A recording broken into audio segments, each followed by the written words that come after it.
What's up, everyone? This is In Camp Podcast. I'm your host, Aaron Hepler. Right up front, I'm just going to quick say this. I want to apologize for last week's podcast. Chancey got cut out from the last 10 minutes.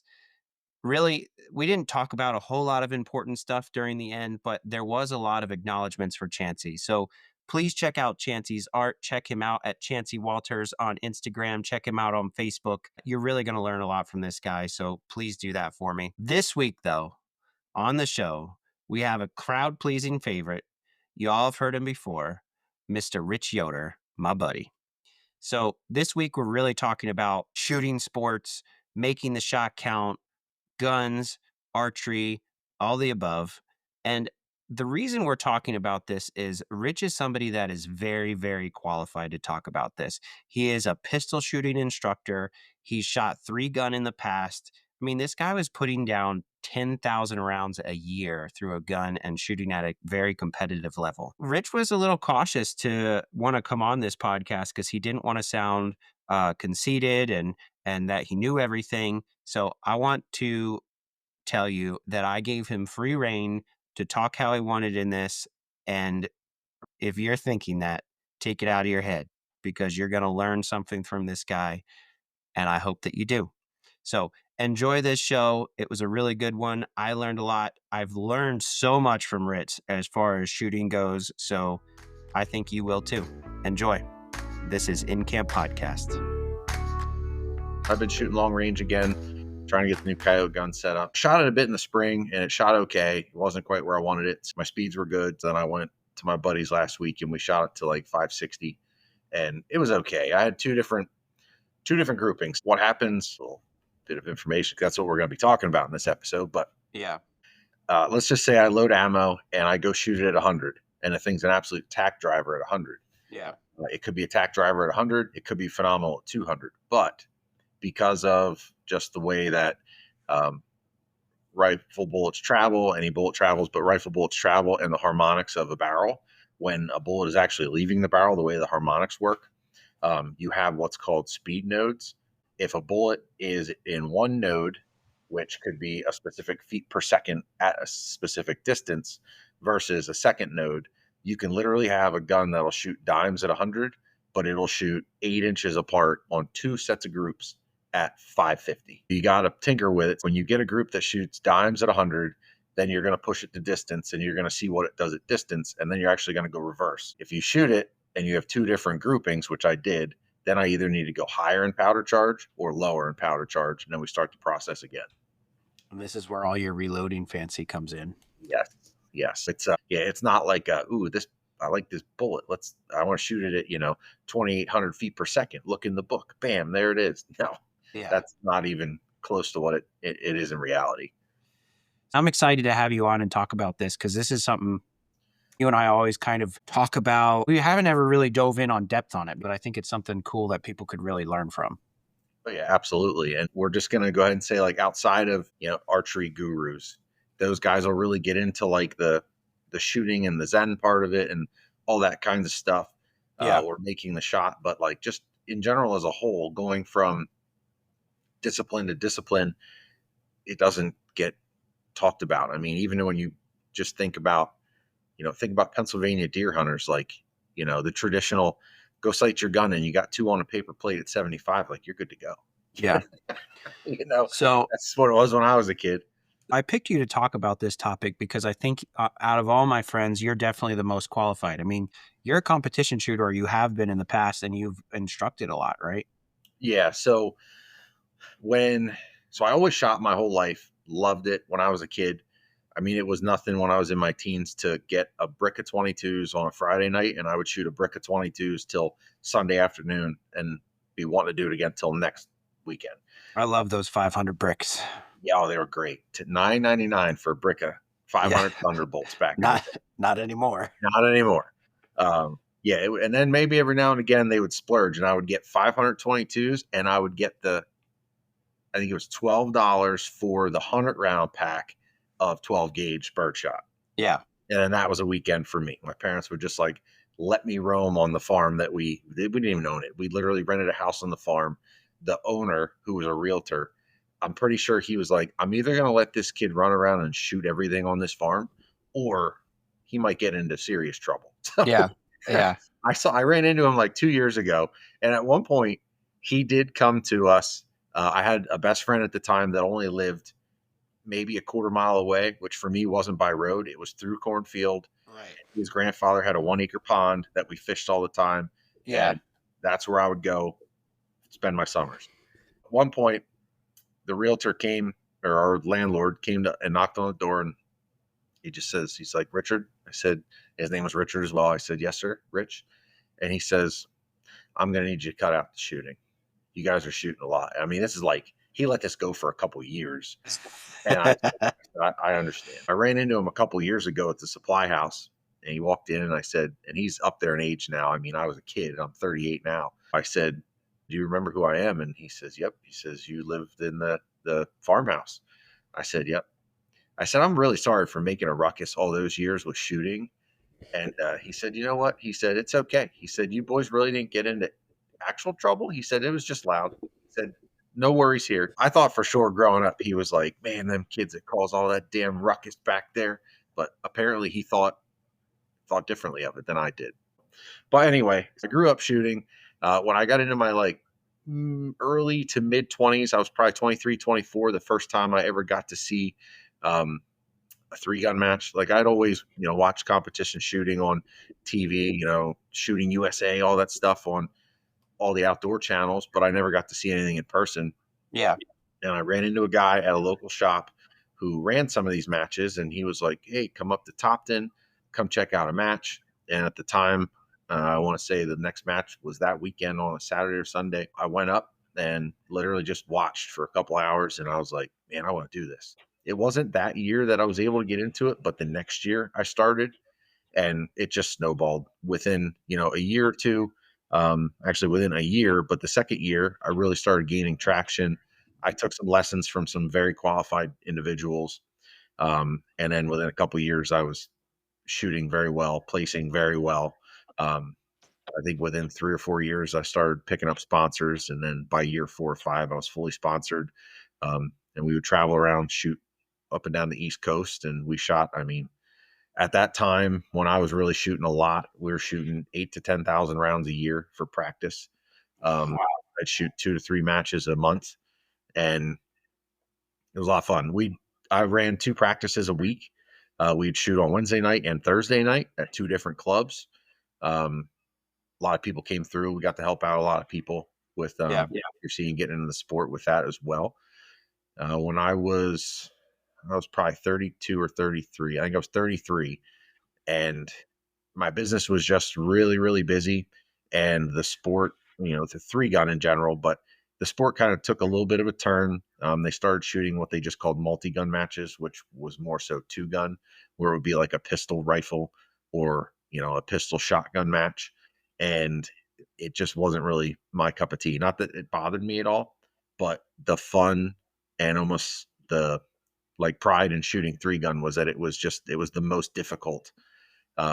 the most difficult of all the shooting sports that you were going to pick, because and if anybody out there doesn't know what 3 gun is, one, definitely YouTube it, look it up. When Aaron posts this, I'm going to try and send you a video or something that maybe you could tag along with the photos. Yeah. Just send me some links about what I can add to the Okay.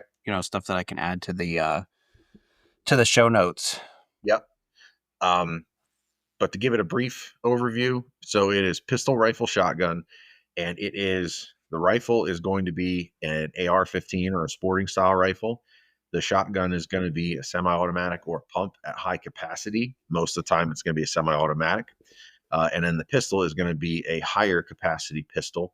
Most of the time, it could be any of the polymer guns, Glock, Smith and Wesson, but most people are running a 1911 style pistol, but it's a 2011. It's a higher capacity 1911, anywhere from, like, we ran TAC Ops, which would be we're going to go into some French here, by the way, in this conversation. They would cap you at 140 millimeter length magazine, which generally ended up being about 21 rounds in the mag. Um, there was different classes you would shoot, but this was basically the drag racing of shooting. Nothing was slow. Everything was super fast paced. With a shotgun, you shot anything from birdshot to buckshot to slugs. You shot steel, you shot paper, you shot clays. With the rifle, it could be anything from paper targets at 5 yards that you just absolutely mowed them down, or you could literally go from shooting a target at 10 yards to shooting a target at 500. And they would give you all sorts of parameters of how you had to do it.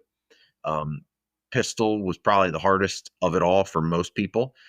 Pistol could be anything from paper targets at 0 yards, point blank, to we've shot. If I say a full size IPSC is like a paper target or a body target that you would see just has a little square head with a Yeah. rectangular body. I want to say that's like 20 inches by 15 inches in size besides the head. But we Uh-huh. shot IPSCs out to 80, 90 yards with a pistol in a match. Wow. Yeah. So they really push your skills. Um, but I absolutely loved it. When it kind of changed a little bit, a lot of the more serious guys started to either move on or kind of get away from it. There's a lot of my buddies that I shot with, and we all shot together at team events, stuff like that. I kind of just lost interest a little bit. And at that time, something happened as well in the industry where when you would go to a match, like there was a really big match at Peacemaker, which is, Uh-huh. I'm probably going to say this wrong, West Virginia or Okay. Virginia. It's on the border. Um, but either way, when we would go to that match, we would shoot the FNH National Three Gun Championship. Average field was 375 to 385 shooters. I shot that 3 years, and the highest place I had was a 32, and my lowest place was 28th place. At the end of the day, you're not in first, you're not in second or third, but in those type of sports, you break it down by percentage. When you start looking at it, how high of a percentage you are shooting against guys across the entire country, you're pretty up there. Yeah. Uh, but for finishing 32nd, you walk away with a gun. Like you're winning guns left and right. Yeah, that's cool. The industry changed to where they knew, they knew the best shooters would consistently win. If the most expensive prize is first place, the best shooters will always win. Now, rightfully so, that's how it should be because typically they put in the most work, the most effort, and the most money as far as Right. practice goes. But the way the industry started to want to see it go is a lot of the matches went to random draw. You Okay. could literally finish first and by random draw pick last place. To look at it that way, if I shot 10,000 rounds that year, practiced my ass off, had all my stuff in order, completely organized, went there and won a match, but somebody who went there for that weekend for the first time ever shot their first match, and I'm not knocking that person, they got to start, but they got lucky and drew first place and they picked up a $3,500 scar off the table, I'd be pissed. Yeah. That's, what I mean, and that ruined a lot of people. When stuff went to random draw, that really took out a lot of the talent. One thing that was a lot of fun was that you used to get to shoot with a lot of really good, well-known shooters. I mean, we used to see Jerry Mikulik at matches all the time, the whole family, Oh, which, that's by the cool. way, he's a super nice guy. If you ever meet that guy, he literally introduces himself. He goes, "Hi, my name's Jerry." And every time I'm like, "Yeah, Jerry, I know who you are. Everybody knows who you are." I love the story because everything that you do, you're so disciplined in all of it. I kind of want to I want to dive a little bit into your background. What kind of discipline did you need to have for shooting for all the practice if you're shooting 10,000 I mean 10,000 rounds a year out of a high powered rifle is that's a big deal. The round count will be spread out over pistol, rifle, shotgun. Yeah. I would probably say the pistol and the rifle were split at about 4,000 apiece, maybe even a little heavier on the pistol. Usually, pistol is the one you're going to shoot the most. But then shotgun varied, 1,500 to 2,000 rounds a year. And a lot of that was, I'll go through each one. Rifle is the easiest. Like if you practice rifle, and you would have to see a three gun match to understand the ways you could practice. But you could shoot paper offhand. You could shoot from. We had a lot of different props that could be like a VTAC wall, which was a Vickers wall. You had what was called like a three gun challenge wall. Bomb barricades, they would call them, barrels, all kinds of stuff that you would shoot from. So just being a good rifle shooter helped a lot. You could practice in any way from, again, 5 yards to 200 yards. With our rifles, we'd zero at 200 yards because long range, you had long range on every match. Most clubs' long range was 200 yards, which was not really that long. Yeah. but that was just the long range stage. Pistol was the one that at first I struggled the most with. Picked it up fast. A guy that ran one of our local clubs, he allowed me to do a class with him. And Okay. he had just started doing private classes. And the way that this went was we did it at a private farm and then we did it at the club for half a day and half a day, which really wasn't half a day. I want to say we shot for 4 hours. And basically, we kind of started off slow and he just worked on my grip. He literally gave me the fundamentals. And I think we shot for 4 hours that day and I shot 600 rounds in the 4 hours, which that's 4 hours. That's not a lot, but that's a lot when you're working drills and doing different things. And Yeah. I mean, at that point, we were literally, he would run fans and you would shoot a pistol. You brought two pistols. You'd shoot a pistol. You'd put a pistol under a fan to cool it down and you'd Yeah. grab your other pistol and shoot that pistol. Yeah. Do you have to Um, clean it in between? nope. You just let it ride.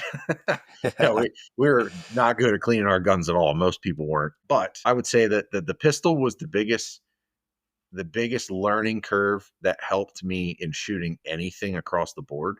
Um, a pistol's the hardest to shoot.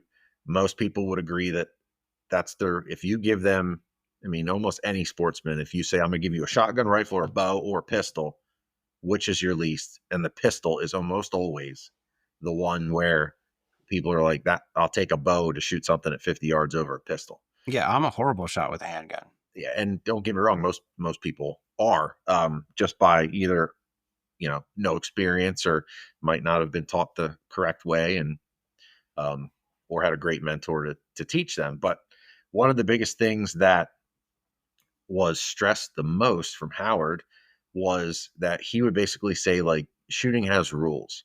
And I'll try and kind of cross this over into archery shooting because it does kind of cross over into archery a little bit.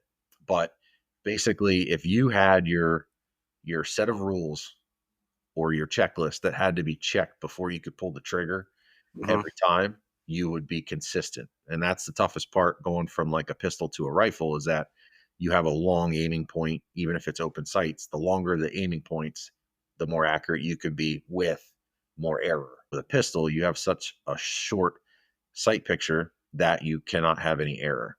Right. So Howard would basically go through and he would explain and teach you that from your footing to your shoulders to your knees, everything had to be a certain way every time before you pulled the trigger.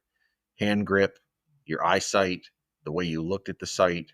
I mean, everything had to be the same every time. Then you could pull the trigger.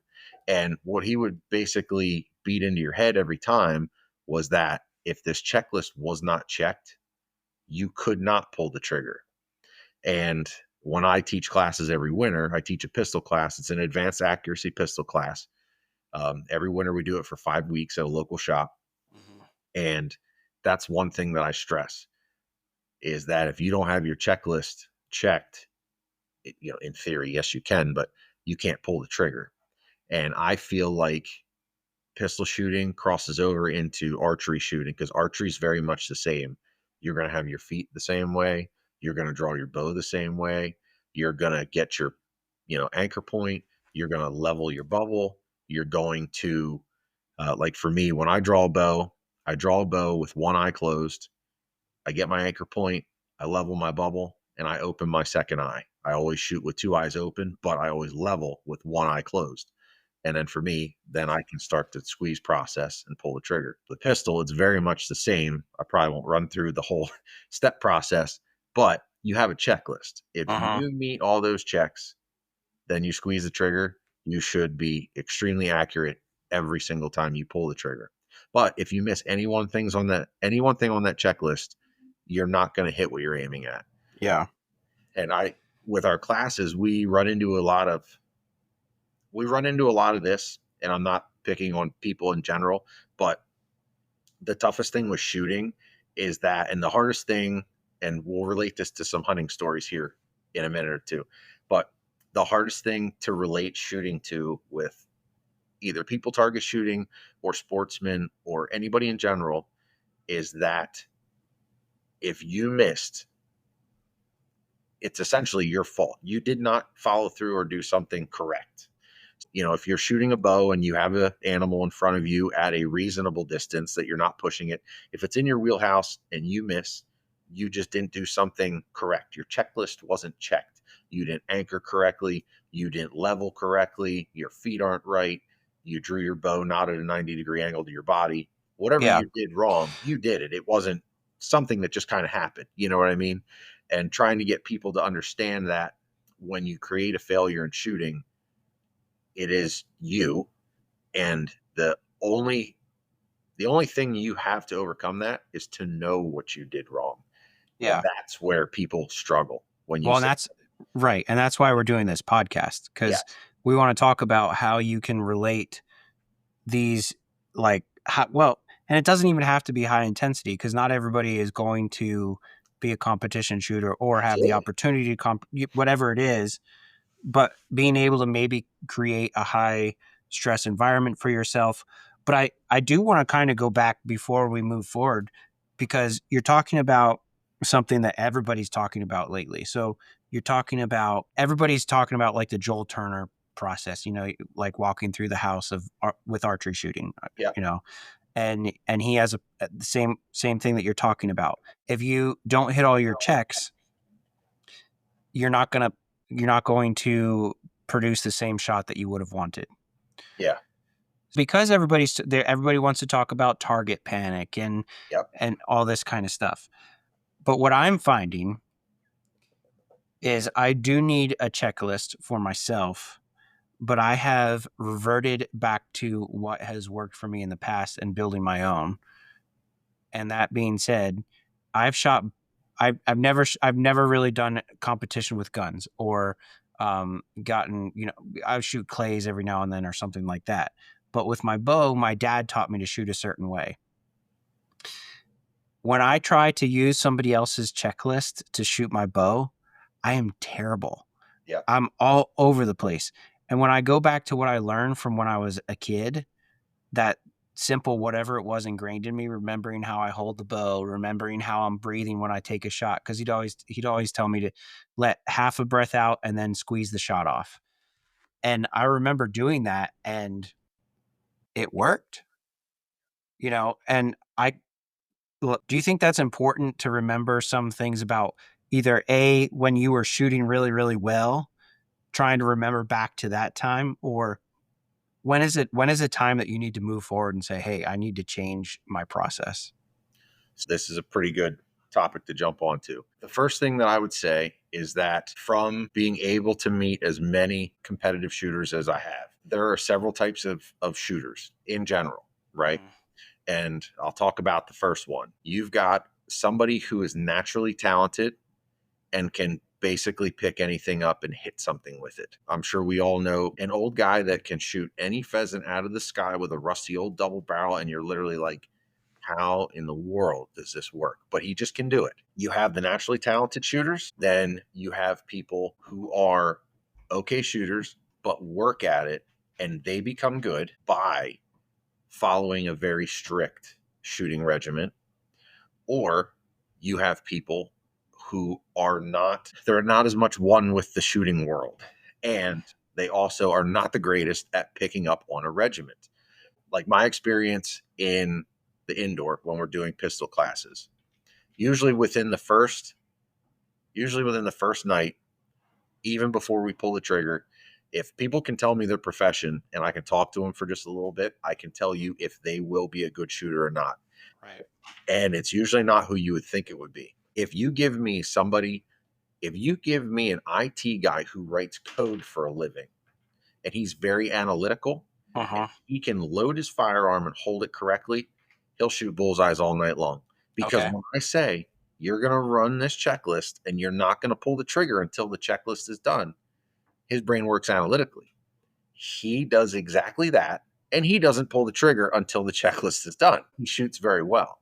It's typically somebody with a little bit of an ego, and usually with thought to be flat out firearms. You want to talk about egos, talk about guns. Yeah. Shooting is not like any other sport in the world. There's so many gray areas. You know, you can talk form with baseball, you can talk form with throwing a football, you can talk form with shooting a 3-point shot from the line. Yeah. But you cannot talk about black and white form with guns because every single person is different. There's too much Right. involved. I mean, you take somebody who's left eye dominant, but they're right handed. What do you do with that? Right. You know what I mean? There's so much that's involved that you can't just say, like, oh, this is the black and white. This is how we're going to do it. To answer your question, and I apologize, I went long winded on that. That's okay. Um, you need to realize what kind of a shooter you are. And the best thing that can happen is for you to be humble about it and say, if you know that you're just a talented shooter and shooting anything makes sense, then that's okay. You can actually get away with a lot more leeway than somebody who is not as talented of a shooter who needs more structure and Uh-huh. can work at it. But if you're somebody who's not as talented either, but doesn't want to follow structure, you're just not going to get there. Yeah. Does that make sense? It makes total sense because I'm not one of those analytical people. I don't have an analytical mind. I'm pretty simple, and uh, I wouldn't say I don't simple is probably a bad word for it. I can cover a lot of territory and things that I like to do, right? And when it comes to archery shooting, people talk about floating your pin and you know pull. Dude, I don't do any of that Yeah. anymore. I can I mean, my grip I've changed. I made sure my grip is different and I've taken suggestions for my grip. But I can hold my pin on a dot where I want it. And me letting my pin float, I can't do that. Yeah. I'm all over the place when I do that. And it's what you're supposed to do, but I can't do it. But I can hold my pin on the dot Yeah. and I can shoot better that way. And I think recognizing what when you're shooting guns, whether it be in competition at an animal, if you're shooting a bow, whatever you're doing, I think you do need to take a step back and say, "Hey, do I need to follow somebody's checklist cuz something that you're making like you said this guy that's a coder, something that you're making in a class is really beneficial to somebody who a quite honestly, my shooting habits are probably very bad, but because I've developed them, I've turned them into good for me, right? Exactly. I couldn't tell somebody else to shoot that way because it might not work. Yeah. But to teach somebody what we're doing with this podcast is helping people kind of understand like, hey, you can go this route, but then start identifying things in yourself that aren't working for you right away Hmm. because then you start building those better habits. Because right now, for me, my habits are good for me, Yeah. but they're not actually good habits, Yeah. right? Somebody would be like, "Oh, your form's horrible." Well, okay, whatever you say. I think that's a take a step back. I'm glad we kind of touched on that. Um, when you, I guess when we're talking about bringing this bringing this to the real world, and by real world I mean outside of competition, I've seen you make some pretty darn good shots. I've I know that you are one of my killingest friends I've got. How do you bring that same confidence from a range where you're practicing and it's not of course there's like high stakes and stuff, but it's different, man. When you're shooting at something that's alive and moving around, it's everybody talks about it. It's not the same as shooting at a foam target, you know? I would say the biggest thing is that if I have a checklist, right? And let's talk rifle hunting. Let's talk about a very and I'll tell you a story about a hunt that I wanted, like one of the first big hunts I did after competing for 4 or 5 years. Um, but the biggest thing that I would say that I could recommend to people, because until you're in the situation, you'll never even know you can do it. But when you're in the situation to make a shot, you have to be able to almost talk to yourself. And I don't mean out loud, but I mean like if there's an animal coming in, let's say it's rifle season, you actually have a rest to shoot off of, it's a big buck or any big game animal that's going to get you worked up. You need to be able to tell yourself, okay, calm down and then run through that shot process. If you can't calm down and run through the shot process, then you'll never get to the point of making the shot correctly. Um, I don't mean to try and say like, oh, you have to suppress buck fever because I know that that's darn near impossible. But even while being worked up, if you still can carry the fundamentals and be cognizant of what you're about to do, you most likely won't fail. And excuse me, the biggest thing that I will say that will contribute to this, and this is the number one reason why when I'm hunting with somebody, I know that they miss, and that's going to deer, archery, predators, any of it, is trigger pull. The last thing that happens before any of us shoot any animal is a trigger pull. If you're going to shoot a buck with a bow and you jerk the trigger, pin's not going to be exactly where it was. You Uh-huh. need to squeeze the trigger or you need to break the shot depending on what type of release you're using. Uh-huh. If you're going to shoot a deer with a rifle, you need to squeeze the shot or else your crosshairs are not going to be where they are when you want them to go off. And if you're shooting predators, thermal's a perfect example of it because it's a lot harder to shoot than what you think it is. Yeah. Trigger pull, I mean, on a fox has a 4-inch kill zone, and Yeah. you put a fox at 200 yards and you're on a tripod and it's at night and you're trying to shoot a fox, the trigger pull is the miss.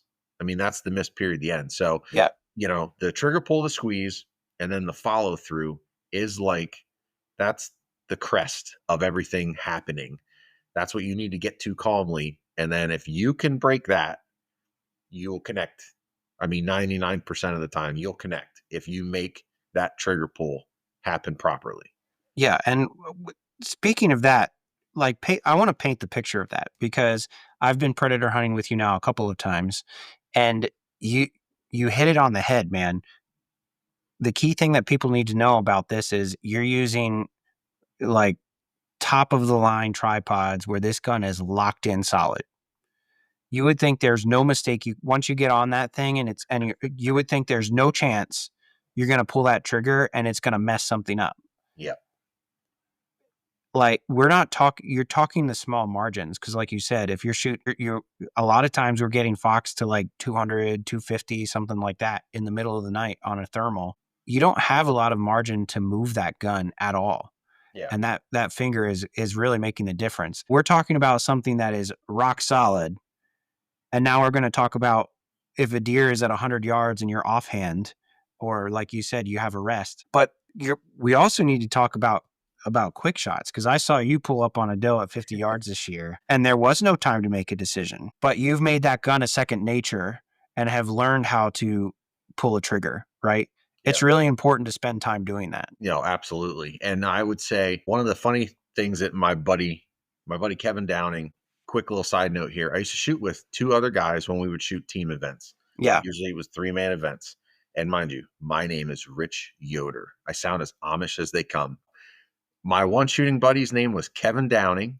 Like, how better could that be? Uh And huh. my other buddy's name was literally Buddy Knight. Putty night. And then there's Rich Yoder, the Amish lead slinger. Yeah. But anyway, Kevin would say, and Kevin was a little heftier back in the day.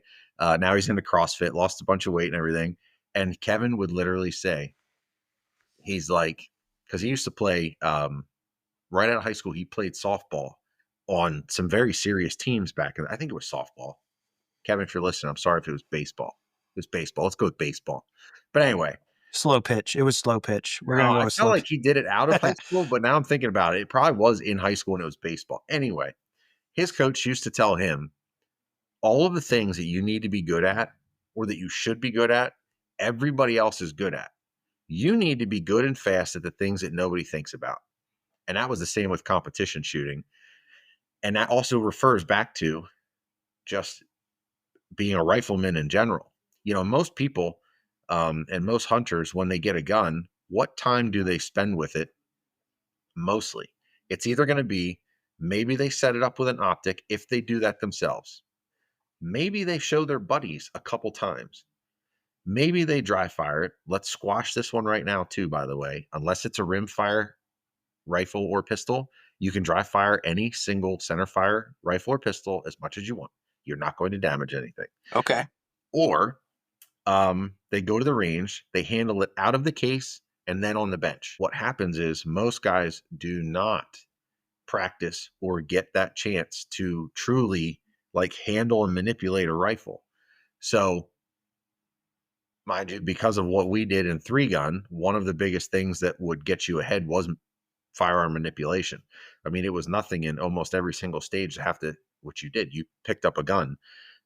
My pistol was holstered.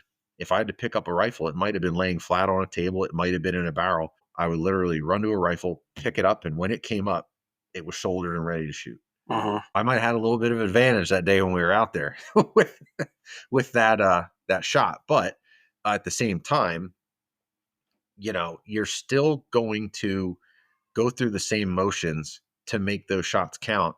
And going back to the trigger, and let's start with a bow. If you're shooting a bow, we have got so many advanced releases these days where you can do any adjustment you want, from creep to poundage to if it's a soft trigger to if it's just has a back wall. You need to know your trigger. We go to rifles. Almost every modern rifle these days has an adjustable trigger in it. You can adjust that trigger way down to, whatever that manufacturer deems was safe. Usually 3 to 3.5 pounds on a factory gun is going to be hunting safe for a trigger. Right. Um, that rifle I had that day was a Ruger M77 with a stock trigger, probably 4.5 pounds. You know what I mean? It's all different, but it all still comes back to that trigger pull. And the biggest thing that I'll also say with the trigger pull, the pull is actually, yes, the squeeze and the pull is very important, but the follow through is at least as Equally important. as important. Yeah. Yes, because if you don't follow through, just like with a bow shot, if you don't break your shot and follow through, you're going to have big changes each shot if you're not like following through consistently when you're breaking that shot. Same Yeah. goes with a rifle, and even worse with a pistol. If you don't follow through and think that, like, if you're squeezing the pistol trigger and you break that shot, in theory, you want to squeeze it until it's coming through the trigger guard and lock that trigger back. If you break that shot and let go, you're going to be very inconsistent every time. Huh. And we're talking like a full-size handgun and like a concealed carry. Let's talk about pistols real quick. If you wanted to become a better pistol shooter, one, I always recommend, if somebody was a brand new shooter, to always shoot a full size, like a full size Smith and Wesson M&P or a full size Glock, 9 millimeters, perfect. But a 4.25 inch gun, no subcompacts, no compacts. Reason being, one of the biggest things with a pistol that helps with pistol control is going to be how much of your hands can you get onto a pistol. The more real estate that's there on the gun, the more control you have. We do have a lot of students that try to shoot a subcompact pistol as their first gun, and it doesn't go well. You can learn to shoot a full size pistol. You can take what you've learned and transition into a subcompact. But all the bad habits you're ever going to learn is going to be from shooting a really small, snappy subcompact, Yeah. and you're not going to be able to revert that back without a lot of work. Been there. Yeah, yeah, yeah. Like a nice like M&P Shield 40. That's one that'll tear your hand apart. Where you're like, I'm never shooting this again. And Well, even I me. I shot a M&P Shield 2.0 45. Yeah, there you It was go. it was There you go. horrible. It was Yeah. horrible. And Mhm. then I shot somebody's Glock and I'm like, wow, this is easy. Yep. Just a way different vibe. Yeah, But you brought up some good points, and I think that we can relate this to archery shooting and to riflemen. One reason we're talking about guns so much is, I mean, quite honestly, like people will use more guns than they do bows in they the do. entire country, but especially Pennsylvania hunters. And you said, when does somebody pick up their gun? I know when they pick up their gun in Pennsylvania. Okay. If they shoot a shotgun at birds or small game, maybe late October Yep. for a couple of days, and they pick that rifle up. If we're talking bear hunting, they pick it up the week before Thanksgiving, Mhm. or they pick it up on Black Friday Yep. or the day before Thanksgiving to go zero their gun for the first time in the entire year. Yep. Now, something you said that I actually didn't know was that's pretty interesting. I shot a lot of 22 rounds growing up as well, Mhm. which is a great way to practice. Like if you're not going to use I get it, high pop, you're not going to go out and shoot 4 boxes of 270 ammo every week. You're going Correct. to spend a lot of money doing that. Yep. But you could go out and shoot, you know, 20 shots with your 22 and still learn something from that. Absolutely. Like you said, trigger pull, control, learning how to make that gun an extension of yourself when you're talking that. And I'm not a terrific shot, but I can shoot a half dollar with a 22 at 100 yards because I've spent time doing that. I don't think I could do that now because I haven't done that for a while, but that's something that you can build back. But you said something really interesting. You can dry fire a Hmm. center fire rifle. It is better than nothing, right? Absolutely. And it's the same thing when it comes to archery shooting, and when we're translating that to an animal. You could get your gun out of that case, okay, and point at corners in your living room and take 5 shots in a day. If you can dry fire like that, you can take 5 shots a day. How Yep. much better would you be at shooting that deer at 100 yards, you know, on a pressured shot? Like, "Hey, I gotta make this shot count real quick." How much better and more confident are you gonna be because you've learned how to pull that trigger? You're not even gonna think about it. Yep. And Absolutely. it's the same thing for shooting a bow. This is something, for shooting a bow, you can't dry fire a bow, obviously. Correct. But when you're shooting a bow, there are things that you can do to make that easier, like practicing out of your saddle, practicing out of your tree stand, practicing from the bucket you're going to sit on in the ground or in a ground blind. Even if you can't, like, let's say you don't have trees in your backyard, stand up on a ladder or, put saddle your saddle platform on the base of your deck pole or something, because those things are going to help you in the moment, because drawing a bow from whatever you're going to use is different than standing on the back porch and shooting at 20 yards. Way Absolutely. different. Way different.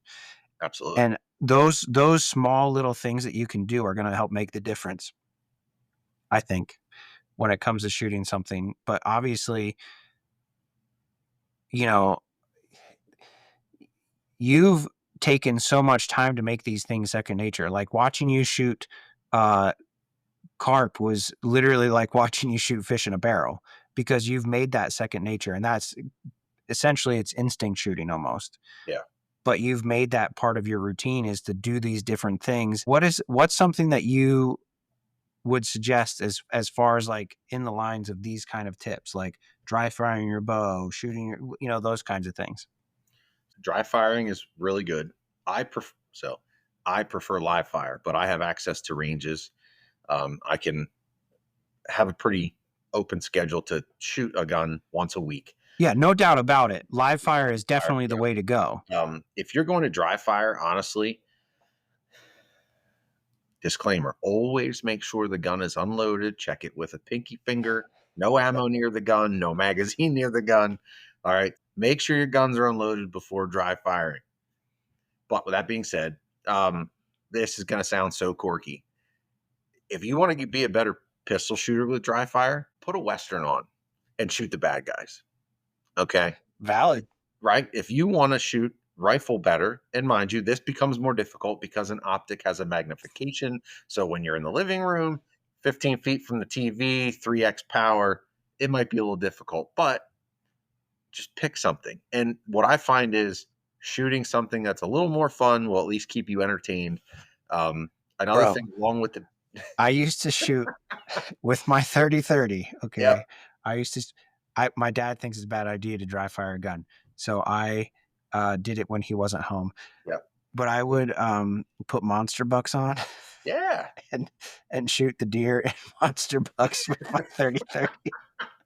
Well, you get yelled at if he walked in the door because I would have too. Um, So bad. yeah, Where'd you get that? yeah, Under your bed? that was such a thing when we were kids, where it was like, don't dry fire guns, and literally, like, I mean, mind you, like, it's gun shop etiquette. If you walk into a gun shop, and if I pick up a pistol, I will ask the counter person if I can dry fire it Yeah. before dry firing. That way, there's no issues if I do it, But if you're the guy behind the counter, I've been that guy. It's kind of like, oh, that dude just dry fired that gun without asking, but it's not going to hurt anything anyway. But no, I would say use whatever targets that you feel comfortable with. Dry firing is a huge help.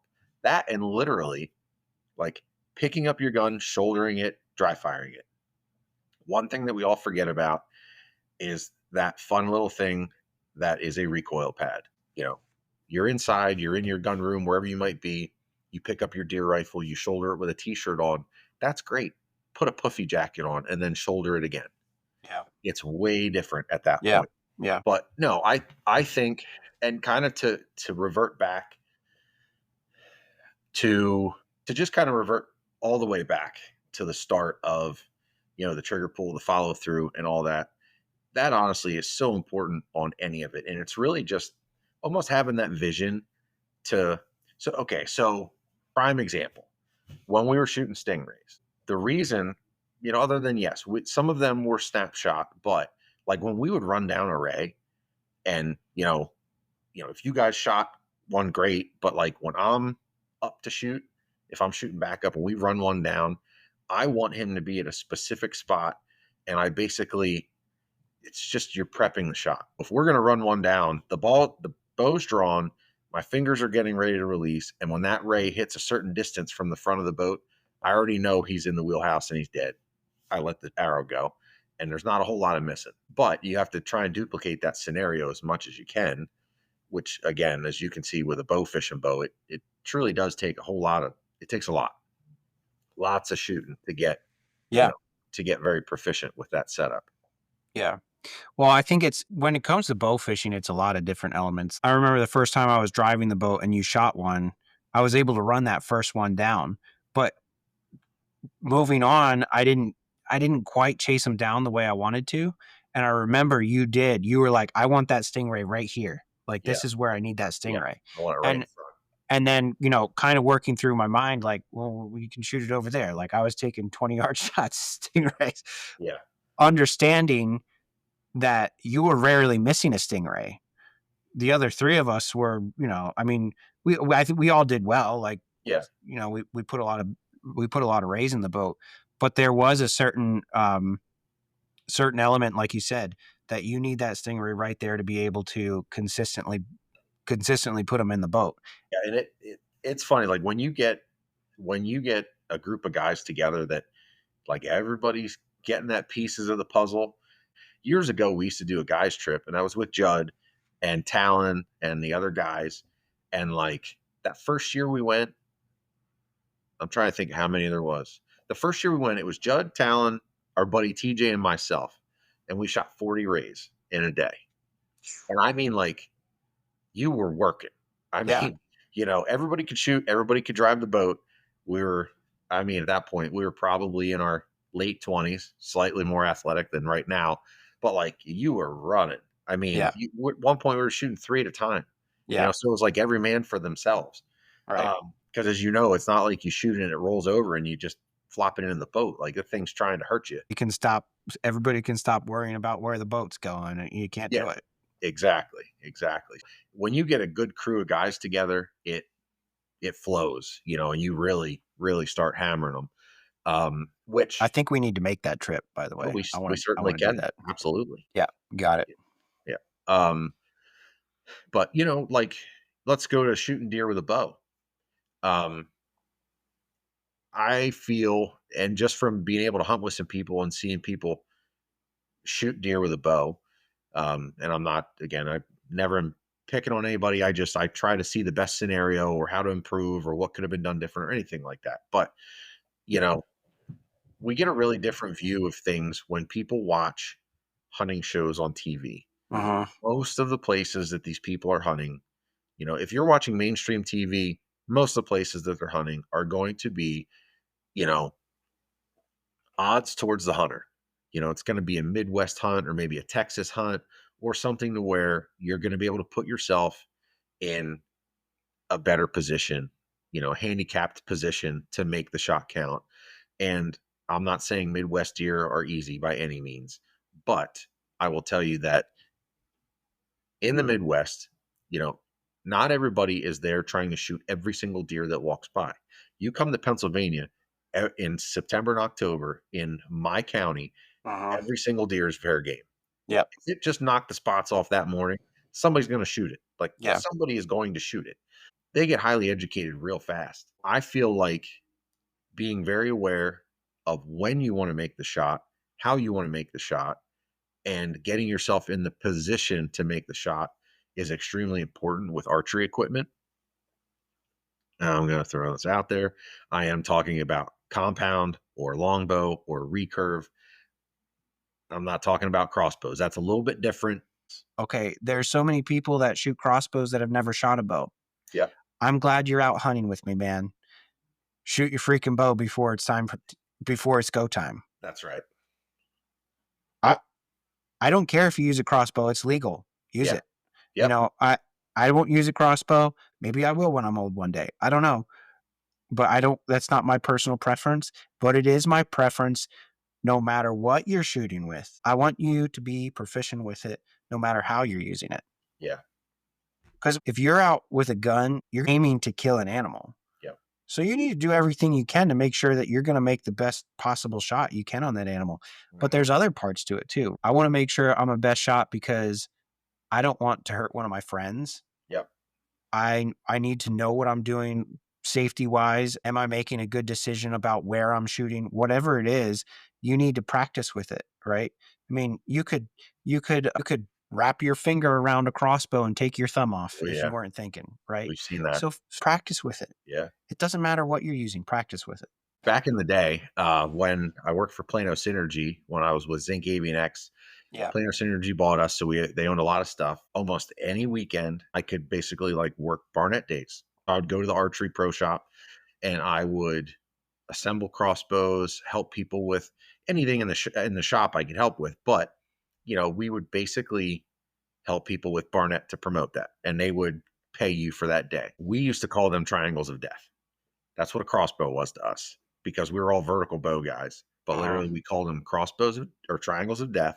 Don't put your finger anywhere in the triangle of death, you know? Yeah. And Barnett's had this thing where, and I don't work for them anymore, so I can talk about this. I don't remember, that's how it was.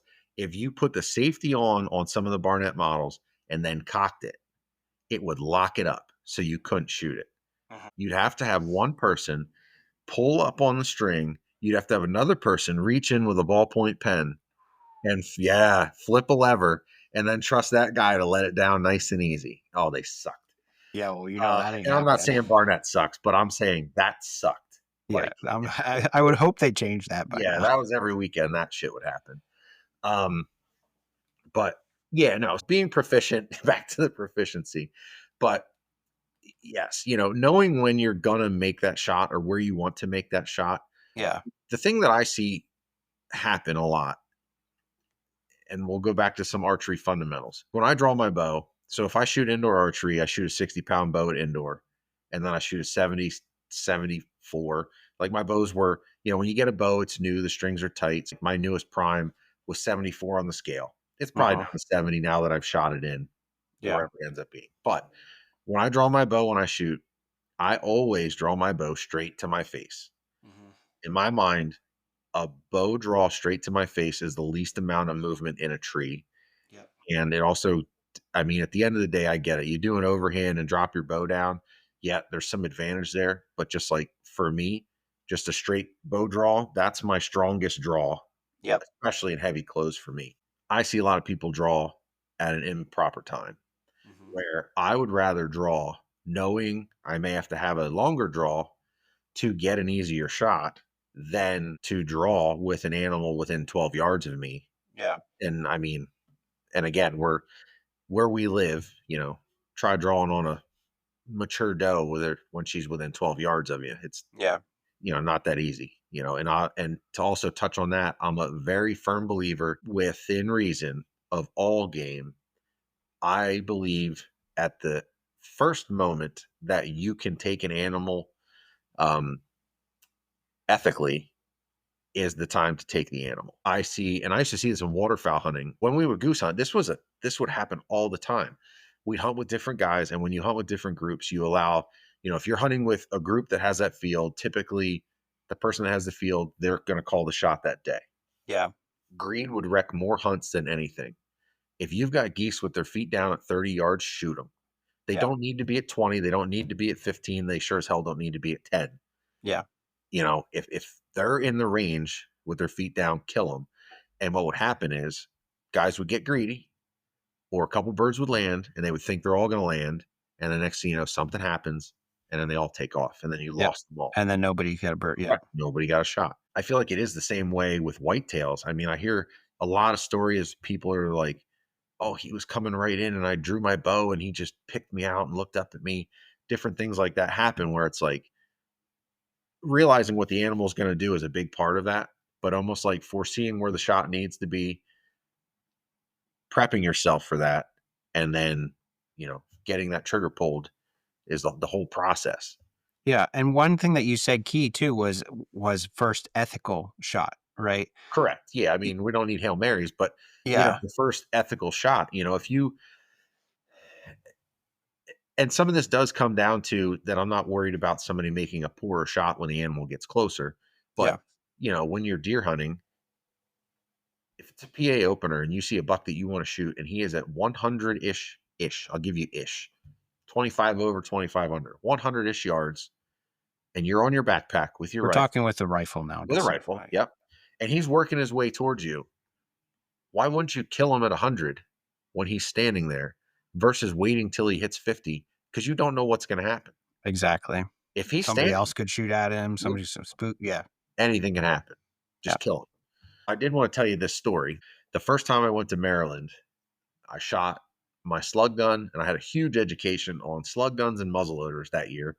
But I shot my slug gun, didn't like how it shot. I shot my TC Encore. I was just doing a lot of things wrong at the time, and it wasn't going well. The outfitter we were going with, my buddy who's a taxidermist, did uh-huh, all of these. Um, he would always have a week in Maryland, which was the second. It was the second week of their gun season, which is goes hand in hand with our gun season. yeah, Corey, the outfitter, we're kind of buddies now, and Corey was just like, "Look, if you don't have a gun that's shooting right, just use one of my Savage 220 slug guns. No problem. Just get down here." Okay, perfect. Go down there, hands me the gun. I was already heavy into competition at that time. And he's just like, "You good with this thing?" I said, "As long as it's zeroed, I'm good to go." And he's like, "Gun is dead on at 100." I said, "Okay." He gave me 3 slugs. I hunted all week. We get to Thursday afternoon.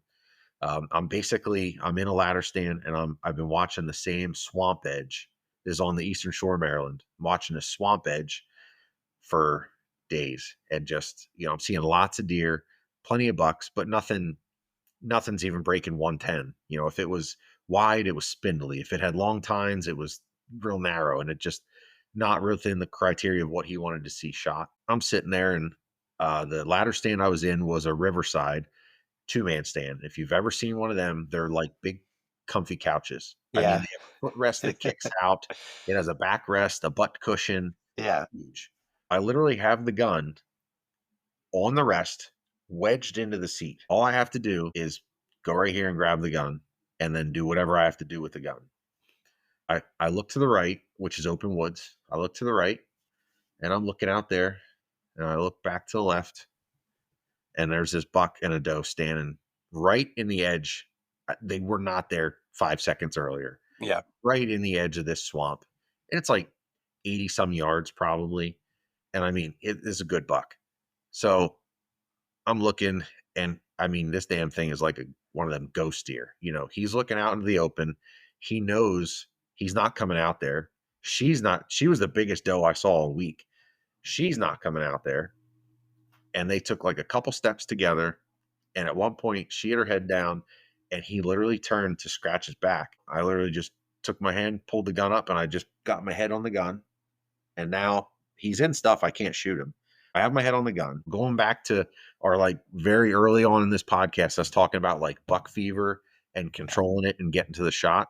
yeah, My younger days would have been so worked up about that deer being there. I would have probably picked, and I mean, we're talking like in my teens, I would have picked any piece of brown on that animal and shot. And I would have screwed it up. I would have shot branches. I would have missed him. I would have wounded him. I would have done something stupid. But I just kept telling myself, like, just calm down, and I knew better. One thing that I've also learned too is don't ever take the safety off until you're really ready to shoot, because that will, like, when the safety comes off, I'm going to shoot. So if I take the safety off, I'm prompted to shoot. That almost is like a deterrent where I'm like, "Oh, I can't shoot yet." In my mind, I'll keep it's the like safety. undoing your fly when you get home and you gotta pee That's real bad. yeah, man. If you start to undo it, something happens, you almost pee your pants.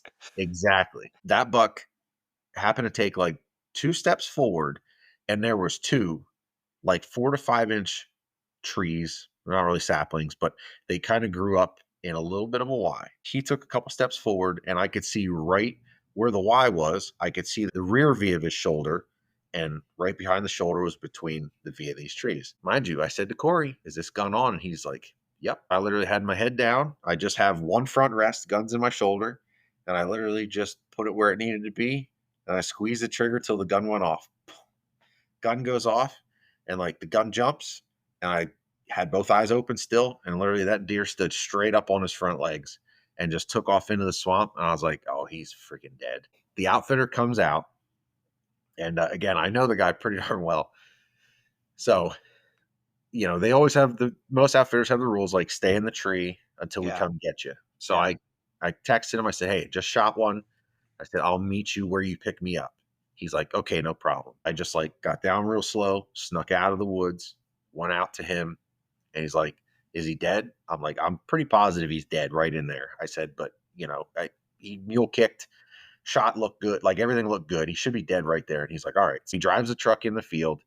It was a big open field to get to the edge of the woods. He drives the truck out there, and we literally go out, and he's like, "All right, where'd you shoot him at?" And I said, "Just give me a second here." I'm looking at the stand, and I'm looking up at the stand, and I keep walking forward and leaning over and looking up at the stand. And he's like, "What are you doing?" I said, "I shot him between 2 trees." I said, "I got to find these trees." I finally like get back there and I look up at the stand, and I'm like, "Right here. I shot him right here." And he walks over, and literally right there was a big kick up. He walks over, leans down between these trees, and he looks at me and he goes, "You shot it between these trees." I said, "Yeah." I said, "You told me your gun was on. I shot him right between the trees." He's like, "Oh my gosh." He's like, "You're nuts." I'm like, "You told me your gun was on." We literally find blood immediately. He's dead within 30 yards. And Corey walks up to this thing, and he walks up. And when he first got there, he's like, "How big is he?" I'm like, 120, 125. He's like, "Cool, perfect." He literally walks up to this deer, and he's like, You owe me a trophy fee. "Well, no," he's like, "This isn't 120, 125." He's like, "This is way bigger." I said, "I didn't score him on the hoof, man." I said, "I saw it was a shooter. I killed him." I said, "I wasn't sitting there trying to figure out how big he was." He was 142 and a half. Well, but what's the key element there? You did a few things right for buck fever. I mean, telling yourself to calm down is like is fairly common sense, but you calm down while working yourself through how you're going to, like, you visualize a shot. You saw that deer come between two trees. You picked your hair, you picked the hair that you were going to split. You worked yourself through your shot process. You had confidence in the weapon. You quit looking at the antlers Yep. because none of us ever do that. We always want to know how big it is, or I mean, sometimes you're staring at it when you take a shot, and this is why so many people do better the second time around. If I miss a buck with my bow in the beginning of the season, I'm making the next shot. I already know that. And that's not being cocky. It's just because I've when you make a mistake and you know how to remedy it, like you know how to fix it, which is why it's so key to shoot doe. Pull your bow back, shoot a Yep. doe early. And that's one thing that you do really, really well. And I think is a key to your success. I mean, you didn't do it this year. You killed a buck right off the bat, but Yeah, too. but That but that was that's some Kansas. Yeah. yeah, yeah. But that's something that you do really well is you take the time to put yourself in like you're shooting a deer. Yeah. If you can pull your bow back, draw your bow at the correct time, pull off your shot process, the more exposure you have to it, the easier it is just to become second nature. Yeah. No, absolutely. Absolutely. All right. All that I was gonna say is that one of the biggest things as well, that which again, this is not a situation that everybody can put themselves in, but one of the biggest things with shooting competition, especially the discipline of 3 gun, was that if you made a mistake, you had to correct it. If you miss a target and you're going through an array, if you miss a target, you need to fix it. You need to shoot it. You need to recorrect it. Where a lot of people would actually leave it, where in their head they shot it, but they did not shoot it. Being very aware, realizing what's happening in the moment, being able to fix it. Um, I think that comes into play. Like, how many stories a year do we hear about people who, or over the course of the years, but like people who might have shot a deer, wounded a deer, and did something they just shouldn't have done afterwards, where it could have been corrected, it could have been shot again. I'm actually trying to think of who just told me a story. Oh, we just literally heard a story this week. A contractor was moose hunting last year, literally got in on a moose. The guide said, listen, he's under 100 yards. Right there he is. They got him like in some brush. And he just said, like, if you get an opening and you can see fur in his front quarter, put one in him and we'll get another round in him. He gets around in this bull and bull goes down. The outfitter says, hey, let's get on this animal real quick. Let's make sure he's down, get another round in him if we have to. So contractor, won't use names, contractor is, and mind you, this is in Newfoundland. The contractor's like kind of struggling to get through the terrain that they're in. Yeah. They are 15 yards apart. Of course, From the moose? no, from the outfitter. Oh, The outfitter's 15 yards ahead of him with no gun. That already is a red flag. And this is kind of like going into like using your head in these situations. Yeah. Where they literally stumble upon this moose again, got him under 75 yards. The guide can shoot him with no gun. Yep. And by the time the contractor gets there, the moose is basically running away from them through the thick stuff with no shot again. They did not get that animal. They ended up pushing him out across a bunch of bogs, did decide that it was a non-lethal hit. He did get a moose at the end of the trip. But right there where it's like, hey, the guy with the gun goes first. Because if you're going to come upon the animal that you need to put down, the guy with the gun needs to be first. Yeah. We've heard stories like that bear hunting, where we go bear hunting in New Brunswick, where our outfitter buddy up there, they'll have people that'll wound a bear. He'll take them back in. They'll track it, and they get another chance at a, mind you, your animal's already wounded. You put a hole in it, put more holes in it. They get upon an animal, and he would tell us stories about, oh, I didn't have a good shot. Oh, I would have had to have shot it in the ass. Different things where it's like, you've already put a bad shot on the animal while being in a blind. Let's just get some more lead in this thing and try and knock it down. You know what I mean? Put the animal down. Right. Especially if you know it's a potentially lethal shot. Absolutely. Yeah. I mean, any shot and I know that sounds brutal at the end of the day, but if you've wounded an animal with a gun and you need to kill it, you need to get more lead in it and kill it. Like, you need to do whatever you can to put it down as fast as possible. Right. And if that means just getting a shot into the animal, that's what you're going to do. Mm-hmm. I mean, was that 4 seasons? 3? 4 seasons ago was that deer. Yeah. That was the one that I was a soup sandwich all day about. I remember you texting me about it all day. There was snow up there, and you made a good shot. You saw the shoulder, like, I mean, the first shot was a good shot. Yeah. Well, probably deflection of bullet inside the chest cavity or something like that. Yeah. This deer comes in grunting, chasing a doe, opening day of rifle season. Good deer, wide, nice 8-pointer for Pennsylvania. Comes in grunting at a doe, and he gets within 75 yards of me. And I picked an opening, and I just, I'm shooting a 270 with 110 grain Barnes TSX. I know if I just put it on him, I'm going to hit him. He literally hits the opening. I'm braced off the tree, squeeze the trigger, boom, hit him. He turns, comes to run past me, and he's running with his arm completely tucked. Sorry, his leg completely tucked. My mind is telling me that he's just going to crash. So he runs out to about another 75 yards and just stands there. He was through some beach brush, so I put 2 more rounds at him, never touched him, and he just kind of walked off. And at that point, like, I knew the bullet should be in a good spot. I just don't know what happened.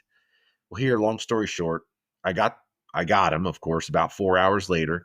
I let him sit, tracked him, had to shoot him again. And what happened was, when I shot, his leg on my side towards me was completely extended. I shot him basically, yes, behind the shoulder, but in front of the body cavity. Right. Because the leg was extended because he was running that doe. Right. And in my brain, behind the shoulder, bang. Well, it never entered the body cavity. It basically shot the armpit and went through the brisket. Right. It was he was going to die. I mean, the amount of blood he lost, he was going to die, but he just wasn't dying within 100 yards of me. Even that one there was, using some quick thinking and doing some tracking and backing off. And then, once I mean, literally, when I crested the knob when he was down below me, I took a knee and basically unloaded the gun until he hit the ground. Just, Yeah. I just kept, because what else is going to happen? You know what I mean? He's already got a hole in him. We might as well knock him down at this point. You were so worked up. I think I don't think we had actually met in person yet to that point. No, because yes, because we did tacos that winter. I brought that Yeah. rack with. Yeah. Yeah, I remember I was sitting in the tree stand and you're texting me like, "I don't know what to do though." And there's blood, showing me pictures of all this blood. And it's a cool hunt to remember because, after the big rush and stuff, you got time to just sit and chill in the woods, and that was with your grandfather's gun, right? Yep. Yeah. Yep. So it was something you really got to like, reminisce about and spend time, which is another key thing to kind of conquering buck fever is remembering that you're going to have time after you make the shot that you're going to have time to do the things that you really want to do, to think about, and the things to imagine or whatever. Uh-huh. You're going to get to live that after you perform, Yeah. you know? And I think that's an important thing for people to remember. Not that it's, I mean, it's pretty obvious, but um, yeah, I do remember that winter though. You, Lizzie will never forget it. She's like, I knew you guys were going to hit it off as soon as he walked through the door with a rack and a computer saying he's ready to check trail camera pictures. And Oh, I think we spent like 2 hours looking at trail camera pictures. yeah. Yeah. That's Um, yeah. So, I do want to talk about, um, you know, a question that you had mentioned maybe would be a good idea to ask you is something about gimmicks and shortcuts. So I have never really thought I love about that. this because I never really thought about, I mean, I've never really thought about a gimmick or a shortcut. So, what are some things that are gimmicks to avoid? Are there any shortcuts? I mean, just keep it in the back of your mind. We'll go Yeah. first with, are there gimmicks, how to avoid them, what you should be avoiding. And later, we're going to come back, we're going to circle back to, are there shortcuts that are a good idea? Okay. So I'm a very firm believer. And now this is going to come with a caveat to go back to, like I said about earlier in the podcast, the three types of shooters. If you're the third type of shooter that is just not naturally talented and you have a hard time following the shooting process and you feel like the Bomar button is an item that you need to use, then get the damn Bomar button. That's fine. Right? A little pin star thing that Oh, touches, okay. right? Yep. That touches your nose. Yep. And I'm Yep. not saying that's good, bad, or different. We all grew up shooting a freaking I yeah, still shoot a kisser. yeah, kisser button. There you go. And Yeah. that's fine. It could be anything. But it's funny, when I shot indoor, uh probably in my early 20s, the older guys that I shot indoor with, like, I shot a kisser button and they're like, "You need to take that thing off of there." I'm like, "But I need it." Like, you don't need a freaking kisser button. You just need to learn how to anchor. I got rid of the kisser button and I still shot well, but I didn't shoot great. And I will tell you, like, when I first started shooting indoor, I thought that this was going to like make me some phenomenal bow shooter. And if anybody out there just knows in general, not a triple, like a traditional triple Vegas spot, but just a single scored spot, your yellow back then, they would score as 5 points. Red, the tomatoes were 4 points. Uh, Blue, the water was 3 points, so on and so forth. A normal Vegas spot is scored with a 10 ring, a 9 ring, an X, so on and so forth. I was a happy guy if half of my shots went in the yellow at all, and then the rest were in the red. Like uh, at 20 yards when I was in uh, my early 20s, I was like, I'm shooting great. And the advice that I would get back then was always, you're just excited, kid. You need to calm down. You need to do this. You need to squeeze the trigger. It was all this stuff. Let's fast forward to literally 2 years ago, 36 years old. I've already been through my whole competition shooting deal. I've become 100 times better of a bow shooter. And that crew, like, got together for one more season. They stopped shooting years ago, but they got together for another season. And all the original guys, like, went and shot together. And I showed up when they told me to show up, but they were already there shooting early. But anyway, there was these 2 young guys there, and they're, like, in their upper teens. They're standing on the line, and literally, the old guys are like, "You gotta calm down, kid. Squeeze the trigger." And I let that go for a little bit, and the kid's shooting, and I mean, he's just, like, shooting the whole sheet of paper. Yeah. No consistency. And I just said, and I know the kid's dad, and I just stepped up and I said, "Look, I'm just gonna tell you this. You can take it or leave it. I don't care." I said, "But listen to me." I said, "Your feet aren't at the same place on a line any of your shots." I said, "Turn your feet sideways, turn your body sideways as a target, shoot 90 degrees, as straight of a straight line as you can possibly shoot to your body is going to be the most accurate. Draw your bow the same every time. Anchor your bow with your kisser button the same every time. Level your bow and squeeze the trigger, and you'll shoot 100 times better. You just have to do Mhm. the same thing every time." And the kid was like, "Oh." And like I literally thought I was going to catch hell from the old guys. Like somebody was going to be like, "Oh, don't tell that kid to do that stuff." Yeah. I did, but I was literally like, 14 years later, it's like the same thing. But anyway, I was so happy that I got to learn, a lot better at that point. Moving forward, back to the gimmicks. Um, Anything that's going to be like a quick fix or an instant, hey, this is going to make you a great shooter. In the competition world, we would see it all the time where guys would get different sights. They would get different types of rifles. They would just have all these little tricks and gimmicks where the true basic fundamentals are always going to get you farther than a gimmick will. Um, Trying to think, like with a bow, we could go down a serious rabbit hole. But if you're shooting Yeah. any of the more modern bows, you're shooting a ripcord or a QAD rest, or you're shooting a what's the other one that's real popular? Whisker biscuit. Uh Dang it. I actually have one on my bow now and I'm a total brain fart.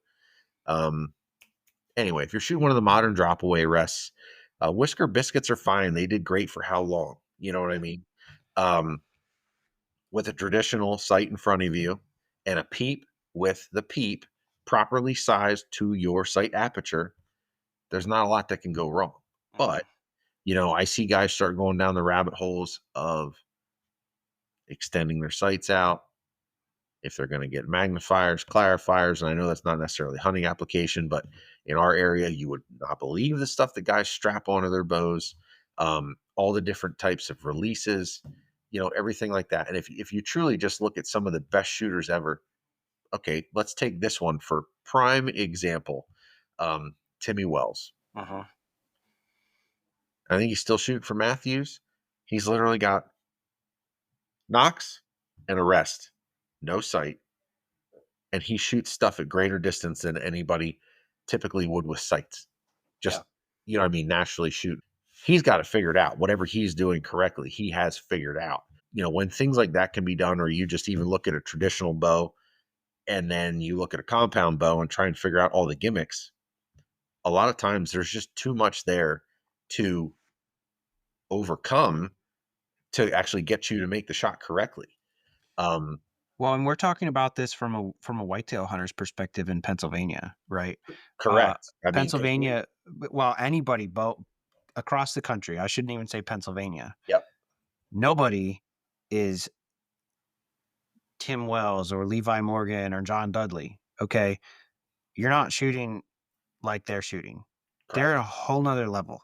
Whole nother level. And if you're adding all this extra crap to your bow, Yep, that's one more thing that you have to learn. yep. And sometimes it's good, right? There's things that are good, like, you know, a wrist sling on your bow is probably a good idea. I was going to bring that one up because this happened to me, right? Okay, wrist sling on the bow. It's all great and phenomenal. And back when I first started shooting indoor archery, I got a wrist sling. They were like, "Oh, you need a wrist sling, kids. That way, you can shoot your bow and let it fall forward. And then just in case, like it's not going to go anywhere." Well, yeah, in theory, I shouldn't be letting my bow fall out of my hand, Right. knowing now later. But I don't remember when it was. It was a while ago. Deer came in on me real fast, went to get my bow, and it was winter. It was like no early November, and I had a glove, I will keep a glove on my left hand, but not on my right hand for my release. Mhm.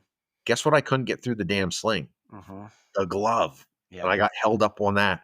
And guess what? I don't shoot a sling anymore. All the slings are gone, done, off. That was the end of it for me. Where I was like, nope, I'll never do that again. Right. And maybe that's something that you've practiced with or whatever. But Yep. the thing is you either didn't practice with it or you did, and you did learn how to use it or you didn't. Maybe there's a gimmick that's not really a gimmick. It's a tool that maybe you prefer. Oh And yeah, maybe, absolutely. maybe it's a good thing, maybe it's not. But you have to make sure that if it's an extra piece of equipment, again, proficiency is the key word to a hunting scenario in general. Absolutely. Yeah. Absolutely. And even I would say, bows, we could really go down the rabbit hole. We could talk about rests. I mean, we could talk about the Garmin site. Is that legal in Pennsylvania? Oh, Ugh. I think it's hairy. I've heard of people using it though, Okay. so I don't know. The Garmin site. And I'm not saying that the Garmin site is bad, but you're losing a lot of fundamentals there. Um, I'll tell you one thing that I'm not a fan of, and this isn't a gimmick. This is just something. This is my personal preference on a bow site is if I'm whitetail hunting, even if it's a slider, I usually shoot Montana Golds. Even if it's a slider, I want a 4 or a 5 pin sight. If I'm elk hunting, I want a 5 pin sight. I want Yeah. 20 through 50. If Yep. I'm whitetail hunting, I still like 20 through 50, but 20 through 40 is fine. Right. Um, the slider is totally fine as long as I can set it and have an accurate, zero mark. That's fine. But a single pin in the whitetail woods, like, could you imagine rut hunting with a single pin when you get a buck that comes in chasing what are you doing there? Yeah. I know people that do it, I know too. And I'm literally like, you're crazy, but you know? then it comes back to, okay, if that's what you're gonna do, everybody has a preference, whether it's their shortcut or their like you're gonna take a little bit longer to learn how to use that single pin than you are to use a 4 pin sight.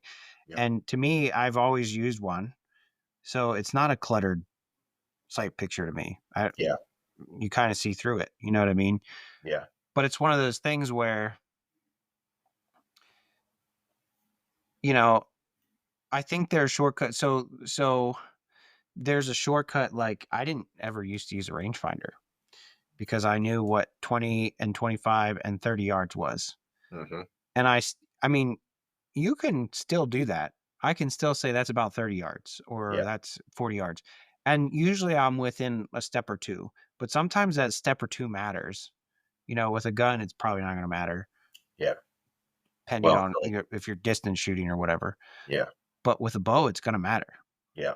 Like I can shoot flat with my bow out to 25 yards. 26 yards, guess what happens? Bloop. Have you ever heard about the 27-28 magical zero? Uh-uh. Okay, this is going back in the day with those guys I used to shoot with. Oh crap! What brand was it back then? They were shooting. I think of it. It was a solid limbo back then. It was like a newer brand in the early 2000, well, mid 2000s. It might come to my mind. But either way, um, they had this theory that and it did work. Like if you zeroed your bow at 27 yards, right? Standard grain arrow, 100 grain expandable, fast bow, 27 yards, you were golden. You could literally shoot 0 to 40 and you'd only have about a 3 to 4 inch swing either way. And it Sounds was like a gimmick. right. Exactly. But like for them, that's what they did and it worked. Yeah. I never had, just say I never had the balls to do that and then start shooting deer with it. I just kept my pins because in my mind, I'm like, well, my pin gap from 20 to 40 is pretty damn big. You So, ever see that? Do you ever see that site? And I know it's worked for people. It's not pins, yes, it's like a it's the V fee. I and don't it even understand, and my brain can't comprehend how it works. well, essentially you line up one part of the V with the shoulder blade, Yes. and then the other part of the V essentially it should be whatever's between that is what you're going to hit. But it should basically be like the top of that V is at the deer's back and the bottom is at the belly, and wherever you have to you have to zero it for like your bow speed, Uh-huh. which could be a problem, if you're not getting your bow tuned and making sure if for example, your your prime bow that you're shooting was 74 pounds, maybe it's 70 now. That might make a difference with this sight. Yeah. But essentially, you could just put that V there and it'll just hit, wherever it's supposed to at whatever range. So I don't understand how it worked, but I agree. And the question that I have, right, the almighty question, because in theory, I feel like it's a lot of steps. it is the DIY hunter, Yeah. Garrett. Yeah, Garrett Prawl. Garrett Prawl. He's a pretty cool dude. I've messaged him a couple times. He'll Yeah. answer questions for you. Yeah. Shot that site for a little while, and he did the whole rundown of how he zeroed it. I Uh-huh. mean, this is probably 5, 6 years ago. I watched his YouTube video on it. Yeah. Yeah, the whole thing that got me was, and here's the question, right? This is all theorized off of a white-tailed deer, right? Yeah. Because we're gapping and the distance and blah blah It's blah. supposed to work for elk. Okay, here's the problem. When old Richie here wants to shoot a red fox, Yeah. How's that gonna work? how is that going to work in November in Pennsylvania archery season?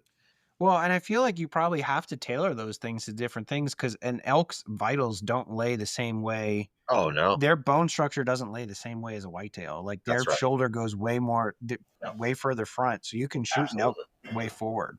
absolutely. So you're thinking about all those different kinds of things. When it comes to shooting shortcuts or things that are appropriate, when does that fall into place for you? Or does it ever? Generally, it doesn't. Yeah. And mind you, here's the next part of this: is that a lot of that comes back to reliability. Mhm. So, even with a lot of modern rifles, it's not that I'm questioning a rifle anybody shoots, but nothing will ever beat the classics for me for like a PA rifle. Um, here's one thing. I'm not saying this is good, bad, or indifferent, but at the end of the day, this could make a difference. Suppressors. And they're going to continue to become even more popular. They're going to be more available.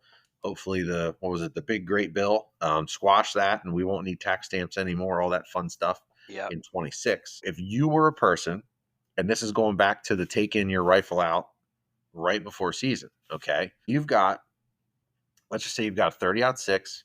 We'll keep it simple. You've got a Savage 30-06 threaded, 24-inch barrel with a standard optic on it, a 3-9, and you put a 9-inch suppressor on it. Does it weigh that much? Not really. But you shoot it off the bench. Everything's good and great. You're ready for the opening day. Okay, now go hold that thing up and try to shoot a deer freehand at 100. Yeah, when you're sitting in a saddle and the wind's blowing 20 and There you're you go. frozen. Exactly. Some things just aren't a great. And at the end of the day, if you're shooting one animal, what does it matter? Let the Yeah, gun go bang. You know what I right, mean? right. Just, those types of things where it's like, I feel like when we were kids, you didn't have so much of like the cool stuff where it's like, oh, this is kind of cool. Is there a purpose for it? Yeah, kind of. But this is really cool. Yeah. Um, I feel like those types of things will get you in trouble.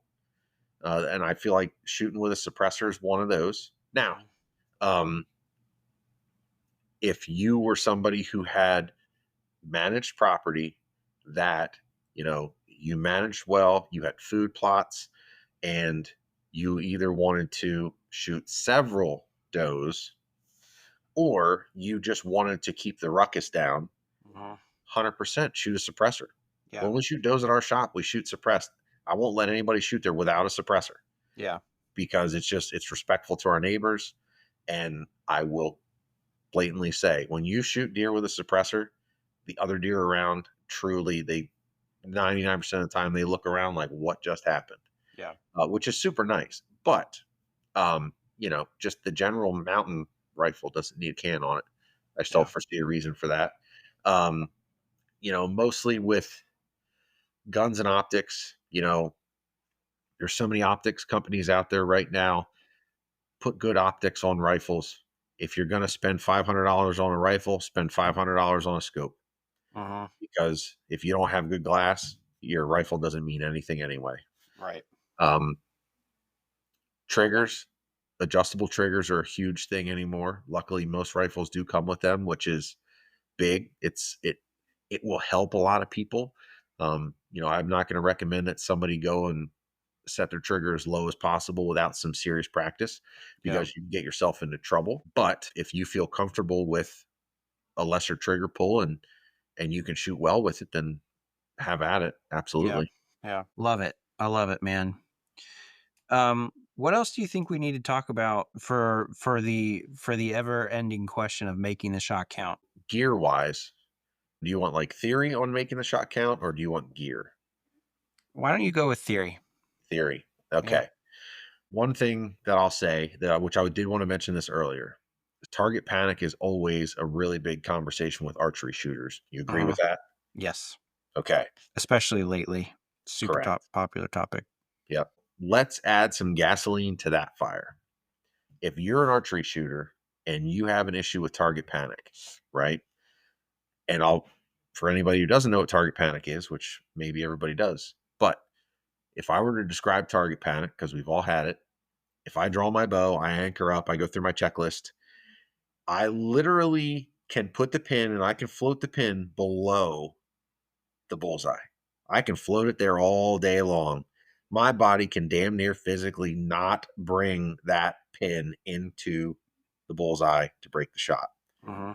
And or you throw the shot away. Um, but that is target panic to me. Just the inability to become rested upon the actual bullseye that you're aiming at. To add the gasoline to this fire, now imagine shooting a pistol with target panic because the one portion about shooting a pistol that a bow does not have is recoil and a bang. If you were a person who suffers with target panic and you're that same person who owns a pistol, even if it's a 22 pistol, there's plenty of videos on YouTube. We don't have enough time on this to actually go through a proper shooting process. Yeah. If you were to go learn how to shoot a pistol 110% properly, the proper grip, the proper stance, the proper body posture, eyes, the whole deal, and you become a proficient pistol shooter, you will be 100 times better of an archer because when you shoot a bow, it doesn't go bang and there's no recoil. Yeah. But target There's no panic, consequence. Yeah. correct. Target panic is the same between a pistol and a bow. When I became a really good pistol shooter, I became a way better bow shooter than what I ever was. And it was because of the pistol shooting. Um, Even that gentleman that used to teach me with the pistol shooting, this might help out with your question too. Let's talk about stress for a second because buck fever is a stress factor. When you get stressed, and that's any part of your body, if you're a pistol shooter and your body becomes stressed, anything from, and one thing that I have to tell people, and it's going to sound crazy, is if you lock your knees, if you're standing straight up and you lock your knees, you are going to create a point of stress because you're able to put pressure on your knees. Uh-huh. The first thing that is affected by stress when shooting is your eyesight. That's the first thing. Oh, yeah, that's interesting. If you're shooting a pistol and you're stressing your body, the first thing you're going to see it in, which you won't see, is your eyesight. That's the first thing that becomes the stressed factor. If you can shoot from a relaxed position, if Uh-huh. your body's relaxed, nothing's being stressed, you don't want muscle strain, and you can shoot, your eyesight should be 100% because you're not straining, you're not stressing. When you talk about buck fever is a stressor. A lot of things that happen, and especially in archery, a scoped optic for a gun season is a little bit easier to get around buck fever. It just is. But Mhm. with bow, there's a whole lot of factors that come into play there between, you know, you put buck fever into play, you start the shakes, you got to control the shakes, you got to walk yourself through the shot, you got to make sure that your anchor point, your eyesight, what I mean? We can go And down the then there's list. nothing in between you and the deer. Yep. Yep. Correct. Mentally, knowing that that's coming is a huge victory. Like when I know that that is going to happen, starting to walk yourself through that process and focusing elsewhere is huge. If you have an animal that's going to come into a spot that you're going to shoot, changing the focus from the animal to the location of the shot and pulling the shot off, in my eyes, is very important because that takes my focus off of that animal. Yeah, The longer absolutely. the longer you stare at the animal and focus on that, the more you're going to work that through your brain. Where if you can focus on the location of the shot And mind you, if we're talking archery, we're literally talking like animals coming, everything's so super short and close, almost within 10 to 15 yards of where the animal is now to where you're going to focus on. But, Yep, mentally getting ahead of yourself and paying attention and prepping and making that shot count is just huge, and being ready for it. yeah, for sure.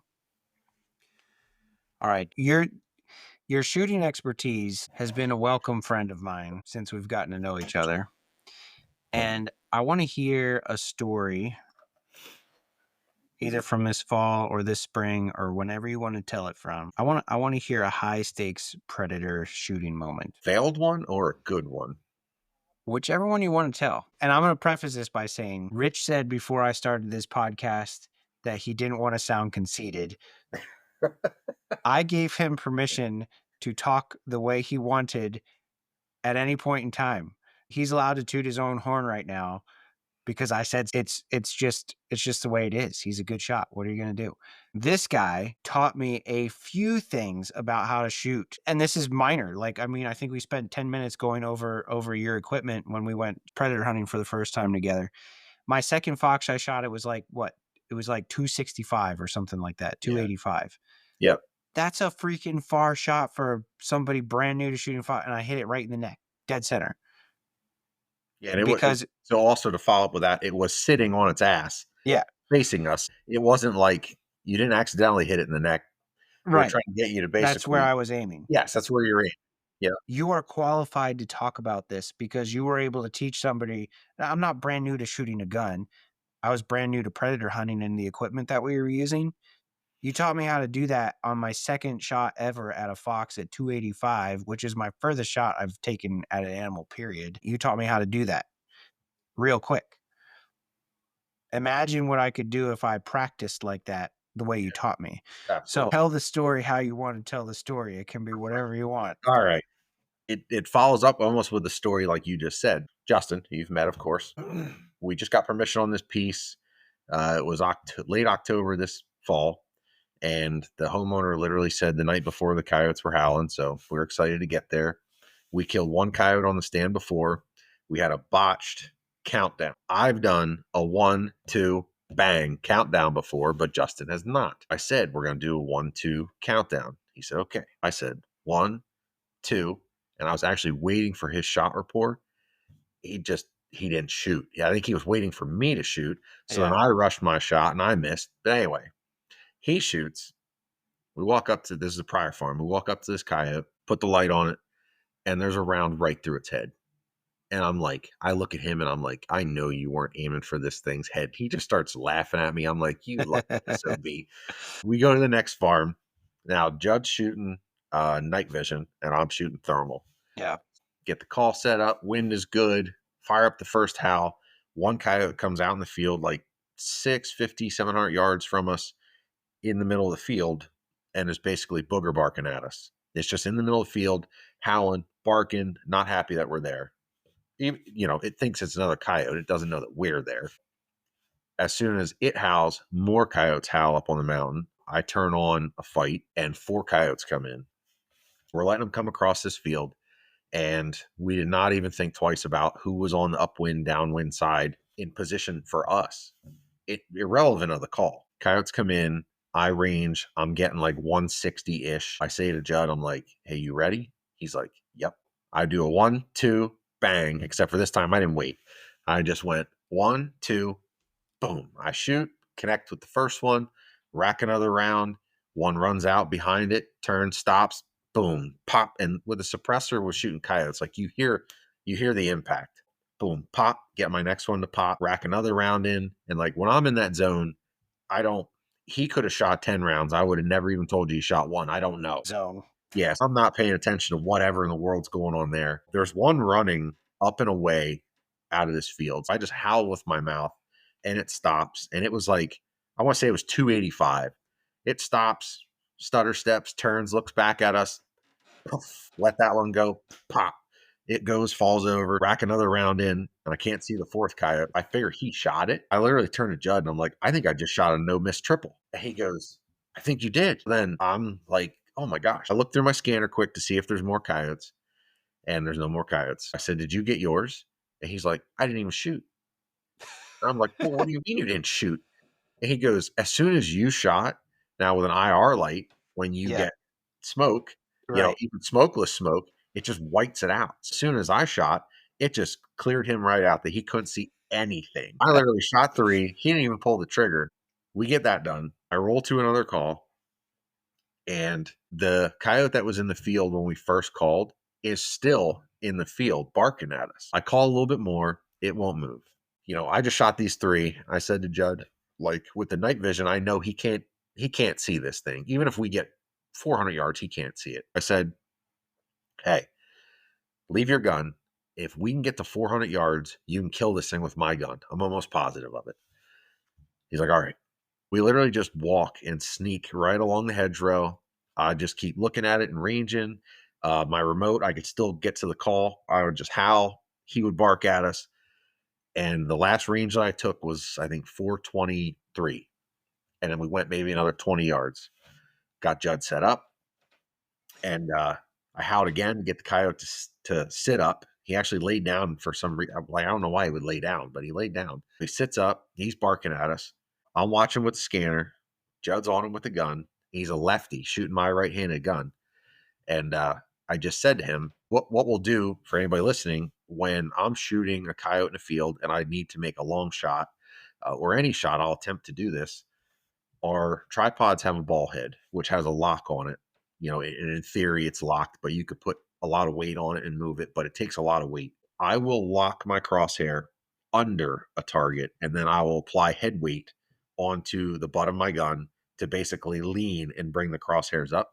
And what this does is it eliminates right to left swing, and it basically allows me to pull the crosshair above the target with pressure on it, which doesn't allow it to move, minimally move, and Right. then squeeze the trigger, break the shot. I literally walked Judd through this. I'm like, "Look, put the crosshairs one head above his head, just one head above his head. He's sitting like you're either going to hit him in the head or the chest or somewhere. The bullet's going to drift into there somewhere. I don't know what to Yeah. drop." He literally, I said, "I'll take the safety off when you're ready." I said, "Just tell me when." He goes, "I'm ready." I take the safety off. I'm watching. And mind you, it's 400 yards. It's not that the bullet is, that long to get there, but it was awesome because it was really like pop, and the thing just goes, whoop, falls right over. I was like, "You Oh, gotta be kidding me." woo. He shot that one right in the head too. That was a 405, and I got to walk him through that. That was really cool. I still haven't shot one that I think 285 is my longest, and that was a fox, my Yeah. longest nighttime shot. But yeah, no, that stuff is a lot of fun, and if you kind of got your poop in a group, you can really mop them up. Yeah. I love that. Oh, we have talked for 2 hours. Yeah, yeah, we have. This is a good podcast, man. I'm excited. Thanks for coming on, dude. Oh, no Where problem. where do you want people to find you at? I don't think I asked you that on the last podcast. Maybe I did. I can't That's remember. Yeah, maybe not, but Facebook, it's just Rich Yoder. And then if it's Instagram, I want to say it's Bo underscore Yoder 6. I think it's just it's Might one of the just be two. Bo Yoder. Yeah, Bo Bo Yoder. underscore Yoder. Yep. Bo Yoder. Bo The Yoder. man. The man. He does everything. It's always some kind of season when you're friends with Richard. It's a good time. It's a good time. All right, buddy. Appreciate it. You're welcome. Well, that's a wrap in camp. Thanks for listening this week. Thanks for tuning in week after week. I really appreciate it. Go ahead and check out Richard at Bo underscore Yoder on Instagram. His content is great because he is probably one of the most shootingest persons I know. And there's not even any luck involved. He's about 100% skill as they can get. If you would leave me a review and a rating, let me know what you want to hear. That really helps the show. If you want to, you can email me at incamppodcast@gmail.com. You can check out the show at incamp_podcast on Instagram. I do have a Facebook account under Aaron Hepler. You can check that out too if that's your thing. It would really be great too if you followed the show. I really appreciate you coming back week after week either way. Thanks again. This is In Camp Podcast.